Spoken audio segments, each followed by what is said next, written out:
اور آگے بڑھتے ہیں، اگر ہم کشمیر کے حوالے سے بات کریں تو غلام نبی آزاد سری نگر پہنچے دہلی سے۔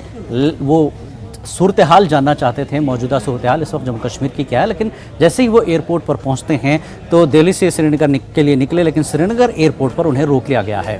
انہیں ایئرپورٹ سے باہر نکلنے کی اجازت نہیں دی گئی۔ جموں کشمیر کانگریس کے چیف غلام احمد میر کو بھی روک دیا گیا، انہیں بھی ایئرپورٹ سے باہر نکلنے کی اجازت نہیں دی گئی۔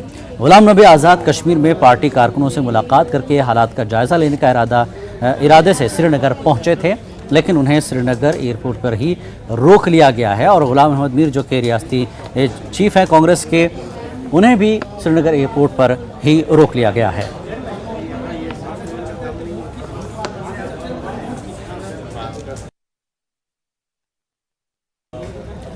اور وہیں اس وادی کشمیر میں چوتھے روز بھی جو ہے کرفیو جیسی حالت ہے، دکانیں بند ہیں، سڑکیں سنسان ہیں، معاملات زندگی ایک طرح سے درہم برہم ہیں۔ وہیں موبائل انٹرنیٹ خدمات بھی جو ہے ٹھپ ہیں، سیاسی لیڈر گھروں پر قید ہیں، اور حساس مقامات پر اضافی فورسز کو تعینات کیا گیا ہے۔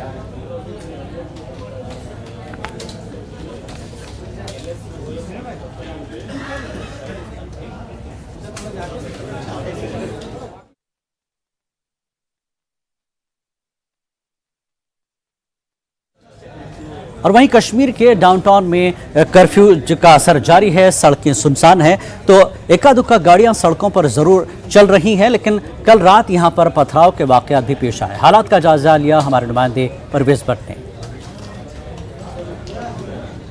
کشمیر میں آج چوتھے روز بھی پابندیاں عائد ہیں۔ ہم اس ٹائم ڈاؤن ٹاؤن سری نگر میں ہیں، جو کہ کافی حساس علاقہ مانا جاتا ہے۔ یہاں پہ آپ دیکھ سکتے ہیں کہ سڑکوں کی حالت سے ہی پتہ چلتا ہے کہ یہاں کی پوزیشن کیا رہی ہوگی۔ یہاں پہ ٹائٹ کرفیو ایک دم لگایا گیا ہے، اور کل رات کو یہاں پہ کافی زوروں کا پتھراؤ ہوا تھا۔ وہ بھی آپ دیکھ سکتے ہیں کہ کس طرح سے CRPF اور JK پولیس کے جو جوان ہے وہ یہاں پہ تعینات ہے۔ یہاں پہ لگاتار مسلسل پچھلے 4 روز سے لگاتار سخت کرفیو کا انعقاد کیا گیا ہے۔ یہاں پہ آپ دیکھ سکتے ہیں جو جامعہ مسجد کا یہ علاقہ ہے، یہ بہت ہی حساس علاقہ مانا جاتا ہے، اور اکثر یہاں پہ جو پتھر بازی اور باقی چیزوں کی جو واقعات وہ رونما یہاں پہ ہوتے ہیں۔ تو نیوز 18 اردو کی ٹیم پہلی ٹیم ایسی ہے جو یہاں اس مقام پہ پہنچی ہے، اور آپ کے سامنے یہ ایکسکلوسیو تصویریں یہاں پہ آپ ہم لا رہے ہیں۔ فیروز وانی کے ساتھ پرویز بھٹ، نیوز 18 اردو، سری نگر۔ اور اس وقت سری نگر سے ہی ایک اہم خبر آپ کو دے دیں، DC سری نگر نے ایک اہم بیان جاری کیا ہے۔ بندشیں عائد ہیں، لیکن نقل و حرکت پر زیادہ پابندی نہیں ہے۔ جی ہاں، اور DC آفس نے 2 ہیلپ لائن بھی جاری کیے ہیں۔ اہم بات یہ ہے کہ DC نے 2 ہیلپ لائن نمبر جاری کیے ہیں۔ پہلا نمبر ہے 9419028242۔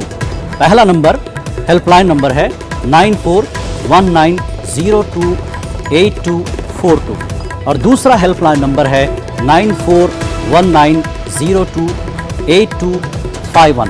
تو یہ ہیلپ لائن نمبر آپ کو جاری کیے گئے ہیں۔ ریاست سے باہر رہنے والے طلباء اور افراد اس نمبر پر رابطہ قائم کر سکتے ہیں۔ جو لوگ ریاست کے باہر ہیں، پریشان ہیں، اپنے افراد خاندان سے جو ان کے حالات جاننا چاہتے ہیں، ان کے بارے میں جاننا چاہتے ہیں، تو اس ہیلپ لائن نمبر پر آپ رابطہ کر سکتے ہیں۔ پہلا ہیلپ لائن نمبر ہے 9419028242، اور دوسرا نمبر ہے 9419028251۔ تو ان ہیلپ لائن نمبر پر ریاست سے باہر رہنے والے طلباء اور افراد اس نمبر پر رابطہ قائم کر سکتے ہیں۔ اور وہیں سری نگر ڈل جھیل پر کے اطراف بھی